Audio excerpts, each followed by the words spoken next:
Shalom Bapak Ibu, saudara-saudari yang terkasih dalam Kristus. Jumpa lagi dengan saya dalam renungan singkat hari ini. Doa dan harapan saya Bapak Ibu, saudara-saudari terpelihara baik dengan damai sejahtera daripada Tuhan kita Yesus Kristus. Sebelum kita merenungkan firman Tuhan, marilah kita berdoa. Bapa di surga, Bapa yang mengasihi kami dengan kasih yang kekal, kami datang di hadapan-Mu saat ini. Kami rindu mendengarkan firman-Mu. Karena itu berbicaralah bagi kami, karena kami telah siap untuk mendengarkannya. Demi Kristus Yesus yang empunya firman yang hidup itu kami berdoa. Haleluya, amin. Tema renungan firman Tuhan pada hari ini adalah kematian dan penebusan Yesus Kristus. Bapak Ibu, saudara-saudari yang terkasih dalam Kristus, pembacaan firman Tuhan terambil dalam Ibrani pasal yang ke-9 ayat yang ke-14 dikatakan, betapa lebihnya darah Kristus yang oleh roh yang kekal telah mempersembahkan dirinya sendiri kepada Allah sebagai persembahan yang tak bercacat. Di atas kayu salib, Yesus harus menanggung dosa segenap umat manusia. Kematian Yesus Kristus di atas kayu salib adalah penggenapan rencana Allah. Sebagaimana juga yang telah disampaikan oleh Petrus saat ia berkhotbah di Yerusalem. Kisah pasal yang kedua ayat 23 dikatakan, Dia yang diserahkan Allah menurut maksud dan rencananya telah kamu salibkan dan kamu bunuh oleh tangan bangsa-bangsa durhaka. Bapak Ibu, saudara-saudari yang terkasih dalam Kristus, dalam perjanjian lama telah dinubuatkan perihal ini juga, tetapi dia tertikam oleh karena pemberontakan kita, dia diremukan oleh karena kejahatan kita, ganjaran yang mendatangkan keselamatan bagi kita ditimpakan kepadanya, dan oleh bilur-bilurnya kita menjadi sembuh. Yesaya 53 ayat 5. Bapak Ibu, saudara-saudari yang terkasih dalam Kristus, kematian Yesus Kristus adalah bukti kasih Allah kepada dunia, di mana Kristus sebagai korban untuk menebus dosa umat manusia. Pekerjaan penebusan itu hanya sekali untuk selama-lamanya, karena pekerjaan itu sempurna. Kristus hanya satu kali saja mengorbankan dirinya untuk menanggung dosa banyak orang. Sesudah itu ia akan menyatakan dirinya sekali lagi tanpa menanggung dosa untuk menganugerahkan keselamatan kepada mereka yang menantikan dia. Ibrani 9 ayat yang ke-28.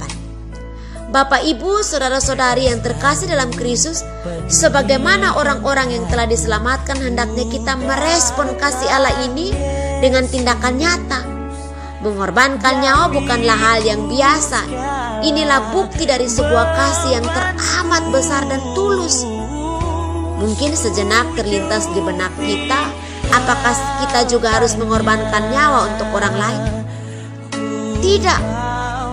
Bapak Ibu, saudara-saudari yang terkasih, merespon kasih Allah kepada kita tidak hanya dengan mengorbankan nyawa.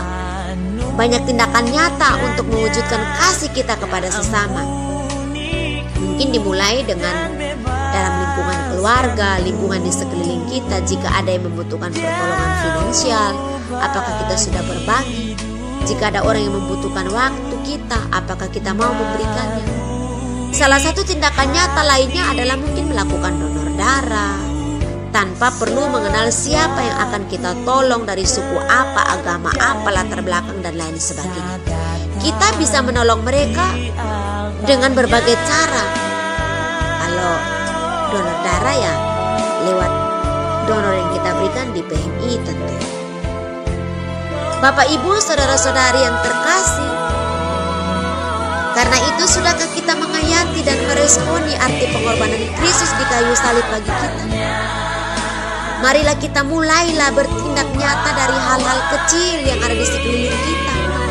Karena sesungguhnya jika kita melihat dengan mata hati, maka akan kita dapati bahwa di sekeliling kita ada banyak sesama kita yang membutuhkan sentuhan kasih dari kita. Dan kiranya kita dapat melakukan Roh Kudus menolong kita, kita untuk mempraktekkan dalam tindakan nyata.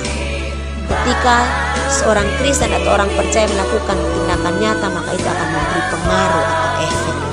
Sehingga orang berkata, ini berbeda. Orang Kristen tipe seperti ini berbeda, atau orang ini berbeda dengan yang lain. Kenapa?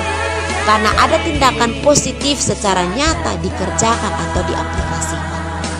Dan itu kiranya menjadi terang dan menjadi kesaksian bagi orang-orang di sekitar kita. Itulah makna dari kematian dan kebangkitan Kristus bagi orang percaya, tentunya bagi pengikut Kristus.